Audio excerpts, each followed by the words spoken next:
Black screen. Faint sound of a key turning in a lock.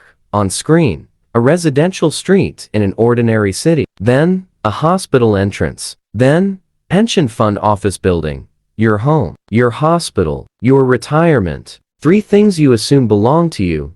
They do not. On screen. A single glass office tower in a financial district. No logo on the outside. Behind that unmarked door sits a firm you have never heard of. It does not manufacture anything. It employs no doctors. It builds no houses. Yet it decides how much rent you pay, what your surgery costs, and whether the money you saved for 40 years will still be there when you need it.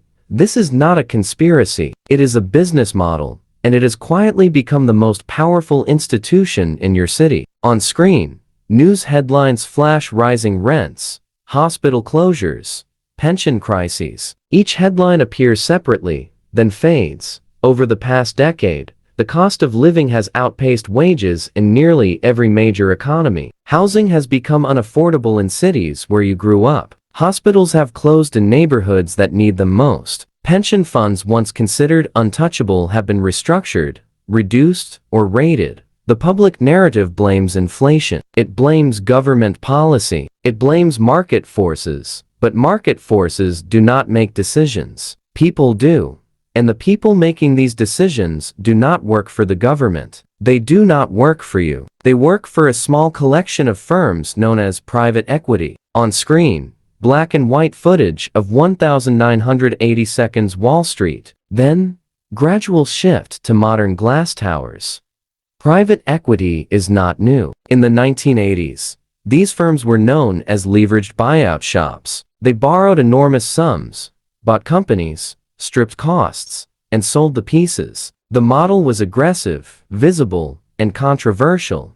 But over the last 20 years, private equity evolved. It stopped buying just companies. It started buying the infrastructure of daily life. On screen, graphics showing growth of private equity assets, from $1 trillion in 2000 to over $8 trillion today. The shift happened quietly. After the 2008 financial crisis, banks stopped lending, governments needed capital, cities needed cash, and private equity stepped in not as a predator, but as a savior. They bought housing developments when developers went bankrupt. They purchased hospital chains when margins tightened. They took over pension fund management when returns fell. The narrative was simple. Private sector efficiency would fix public sector failure, but efficiency, in this context, had a specific meaning. On screen, simple diagram, 3 boxes labeled housing, hospitals, pensions, all connected to a central box labeled private equity firm.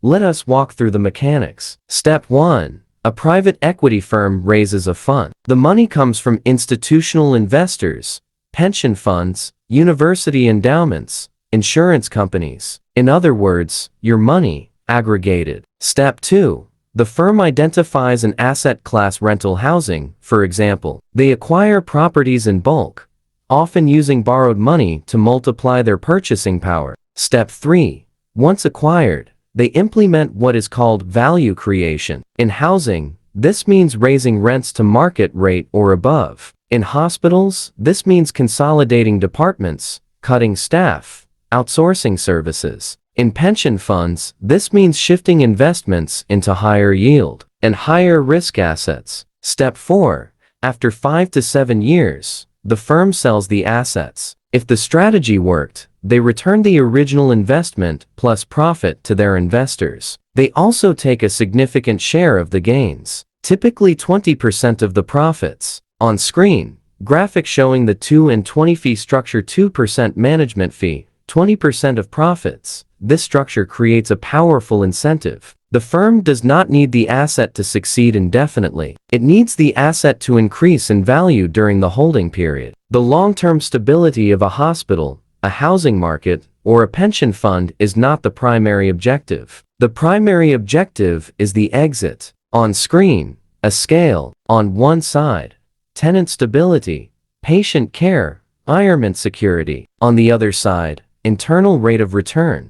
This is not a matter of good or bad actors. It is a matter of structural incentives. When a private equity firm acquires a hospital chain, the general partners have a fiduciary duty to their investors. That duty is to maximize returns. If cutting nursing staff by 15% increases the valuation at sale, the structure compels that decision. When a firm buys thousands of rental units, raising rents by 30% is not greed. It is the business model. The projected returns that attracted investors in the first place depend on it. When a pension fund outsources its management to a private equity firm, that firm now manages its own investors, including the pensioners, using the same fee structure. The pensioner becomes a source of fees, not a client. The system is not broken. It is working exactly as designed. The question is, designed for whom? On screen, split screen. Left side, news anchor speaking about housing shortage and hospital efficiency.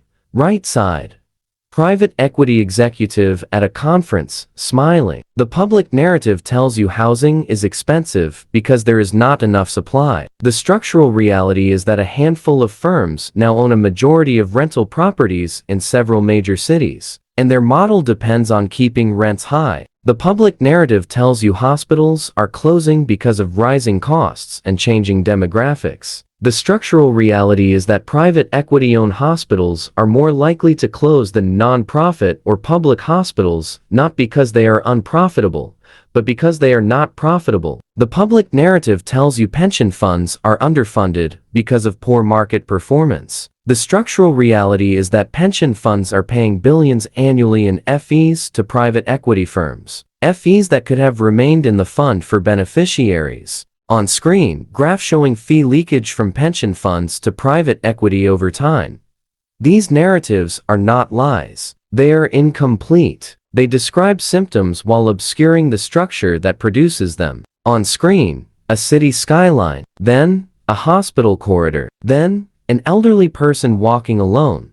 When essential assets become financial instruments, the logic of finance replaces the logic of service. Housing becomes a yield-generating asset rather than shelter. Hospitals become revenue centers rather than care facilities. Retirement savings become a pool of capital to be deployed rather than a promise to be kept. This transformation is not reversible through individual consumer choice. You cannot opt out of the housing market. You cannot choose a different hospital when the only one in your county closes. You cannot redirect your pension contributions. The concentration of ownership means that decisions affecting millions of lives are made by a small number of people in a small number of offices. They are not elected. They are not accountable to the communities they affect. They are accountable only to the fund's performance metrics. On screen, the same unmarked glass tower from the opening. Now, rain on the windows. Quiet. There is a term in private equity for an asset that has been fully optimized. They call it harvested.